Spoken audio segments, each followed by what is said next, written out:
From the sunburned beaches of 1962 to the cold secrets of the 21st century, Bond girls were not just beautiful companions beside 007, they were dangerous fragments of power, love, and betrayal. When the lights go out and the film ends, their real lives take turns no one could have expected. Back then, they were legends, and today, where are they now? Number 1. Ursula Andress as Honey Ryder. There are moments in cinema where a single step becomes immortal, and in 1962, when 26-year-old Ursula Andress walked onto the beach in Doctor No, Honey Ryder was not only the first Bond girl but also the symbol that gave birth to a legend. Back then, she appeared as a wild, free woman, surviving alone through intelligence and instinct, facing James Bond not with weakness but with bold defiance. Honey was not a victim. She carried a knife, collected shells, and dared to stand equal to danger, helping break the fragile female stereotype in cinema at that time. This role stood out because it opened a new definition. A Bond girl was not just there to love, but also to fight. After the spotlight, Ursula's life turned into chapters full of turbulence, from her relationship with actor Jean-Paul Belmondo to her romance with Ryan O'Neal and their son. Without marriage, she faced a decline in her career as Hollywood changed, and in later years lived more privately in Europe.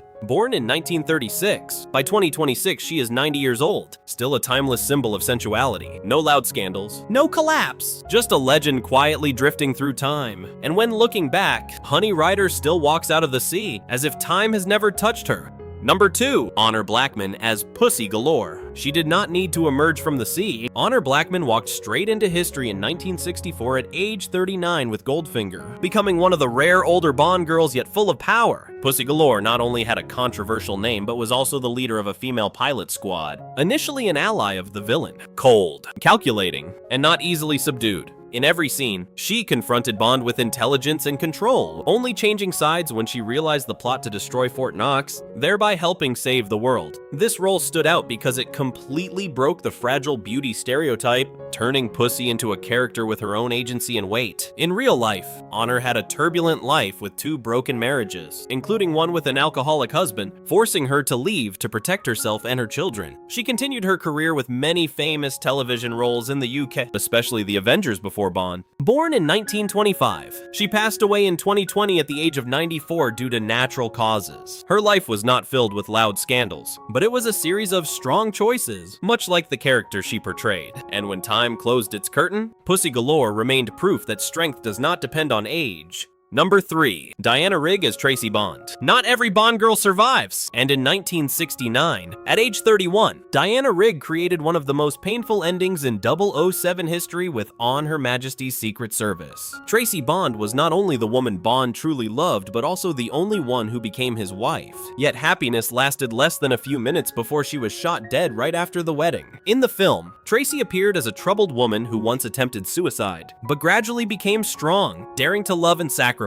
She drove, fought, and saved Bond many times, creating a rare equal relationship. This role stood out because it brought emotional depth never seen before in the series, turning Bond from a cold icon into a man capable of pain. In real life, Diana Rigg had a brilliant stage and television career, but also went through a broken marriage with Menachem Geffen, who was later revealed to be unfaithful and financially exploitative. Born in 1938, she passed away in 2020 at the age of 82 after battling cancer. Even so, she is remembered as one of the greatest British actresses, and somewhere in cinematic memory, Tracy still lies in that wedding car, where Bond's love remains forever unfinished. Number 4. Jane Seymour as Solitaire. There are Bond girls who do not need guns or strength. Just a glance is enough to shake the world. And in 1973, when Jane Seymour was only 22 in Live and Let Die, Solitaire entered like a living prophecy. Back then, she was a woman with tarot reading abilities, serving crime lord Kananga with absolute loyalty, until she met Bond and was drawn into a dangerous game between fate and emotion. Solitaire did not fight with force. She fought with intuition, but after losing her prophetic power upon falling in love with Bond, she became vulnerable, forced to flee and face death. This role stood out for exploring rare spiritual elements in the series, turning her into a symbol of innocence traded away. After the spotlight, Jane Seymour's life was filled with turbulence through 4 marriages, including public divorces and financial disputes. However, she maintained a stable career with numerous television projects and long-lasting fame in Hollywood. Born in 1951, by 2026 she is 75 years old, still active and appearing in public. No collapse, no disappearance, just a long journey of a woman who once lost her magic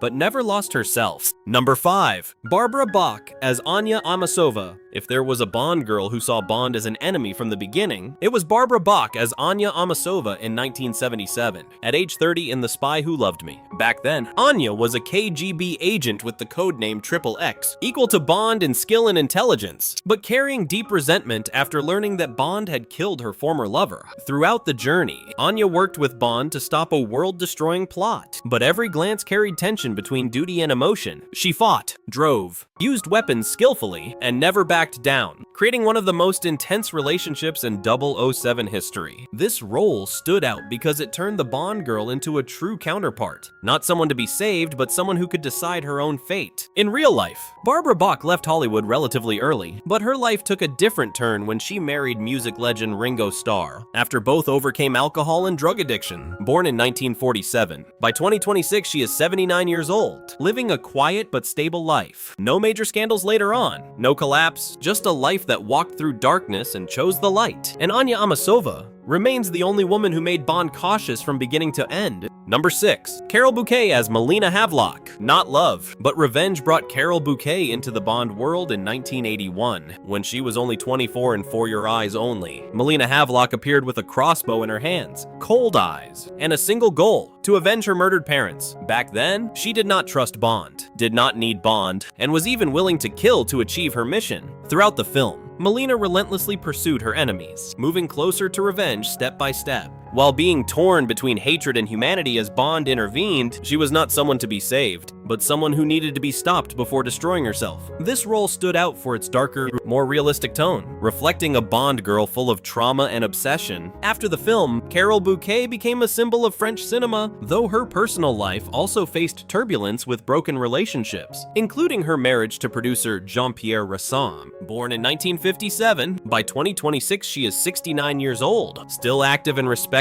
in European cinema. No noise, no major scandals, just a quiet but profound life. And Melina remains the girl with the crossbow, standing between revenge and redemption. Number 7. Sophie Marceau as Elektra King. There are Bond girls who are not victims but true nightmares. And in 1999, when Sophie Marceau was 33 in The World Is Not Enough, Elektra King emerged as a perfect twist. Back then, she appeared as a fragile heiress who had just escaped kidnapping, making Bond believe he was protecting a wounded woman. But layer by layer, the mask fell away. Elektra was the one manipulating everything, from her father's death to a large-scale terrorist plot, coldly controlling the criminal Renard like a puppet. In every stage, she shifted from victim to controller, from fearful eyes to absolute cruelty, eventually confronting Bond directly and forcing him to kill her himself. This role stood out for turning a Bond girl into a rare main villain, breaking all expectations. In real life, Sophie Marceau also experienced emotional turbulence, including a long relationship and breakup with director André Jouavsky, along with public controversies in France. Born in 1966, by 2026 she is 60 years old, still active and maintaining an elegant image. No downfall, no major scandal, but a life full of turns. And Elektra King remains a reminder that the most dangerous person is not the one holding a gun, but the one you trust. Number 8. Halle Berry as Jinx Johnson. When a Bond girl stepped out of the sea once again in 2002, history seemed to repeat itself. But this time it was Halle Berry at 36 in Die Another Day. And Jinx Johnson was not just a symbol of sensuality, but a true warrior. Back then, she was an NSA agent, operating independently, infiltrating enemy bases, fighting hand-to-hand, using weapons skillfully, and saving Bond multiple times. Jinx did not depend on anyone, did not wait, but always took control in every situation. From underwater action scenes to the final confrontation with Miranda Frost, this role stood out for placing the Bond girl fully equal to Bond in both action and narrative importance. In real life,